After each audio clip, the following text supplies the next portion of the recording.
আমি একটা জিনিস নোটিস করলাম, অনেকেই ভাবছো যারা আমার নতুন ভিডিও দেখো যে আমি হয়তো ফার্স্ট টাইম কোথাও ঘুরতে যাচ্ছি।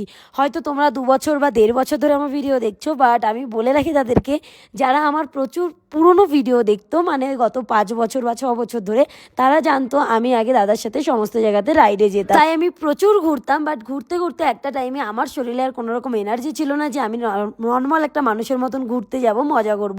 আমার শরীর খুব খারাপ হয়ে যেত, তাই লাস্ট 2 বছর আমি কোথাও ঘুরতে যাইনি বলাটাও ভুল, গেছি কিন্তু ওই 1 দিনের জন্য 2 দিনের জন্য, এইরকম প্রায় 8 দিনের জন্য বেরাইনি। এইবার ভাবলাম একটা ট্রিপ করাই যাক দাদাদের সাথে, ট্রিপ কম অ্যাডভেঞ্চার বেশি। সেখানে ছিলাম আমরা 5 জন, নিয়ে গেছিলাম থার রক্স, যেখানে আমরা মজা করেছি প্রচুর।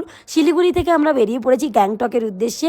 আর এখানে এত সুন্দর এই তিস্তা না তোরসা নদী, এটা আমি ঠিক জানি না, কালিম্পংয়ের ঠিক আগেই এত সুন্দর ভিউ দেখে আমরা প্রত্যেকে দাঁড়িয়ে পড়লাম। আর দাদা তো ভয় পাচ্ছিল যে পড়ে না যাই। এখানে কত হনুমান বাদর ছিল, আর একটু হলে আমার জ্যাকেটটা নিয়েই চলে যেত। আমি তো অনেক সাবধানে বসেছিলাম, তারপরেও পট করে আসবে দেখো, জাস্ট এসে ঝটাৎ করে আমাকে এখান থেকে তাড়িয়ে দেবে। আমি তো ভয় একেবারে পেয়ে গেছি। যে প্রচুর সুন্দর জায়গা ছিল, আমরা ঘুরতে এসেছিলাম, রাস্তায় রান্না বান্না সব কিছুই আমরা করবো ঠিক করেছি। বাট আমার এই ভিডিও তোমরা যারা যারা দেখছো তাদেরকে বলবো, আমি এই প্রথম নয়, এর আগেও প্রচুরবার ঘুরতে গিয়েছি।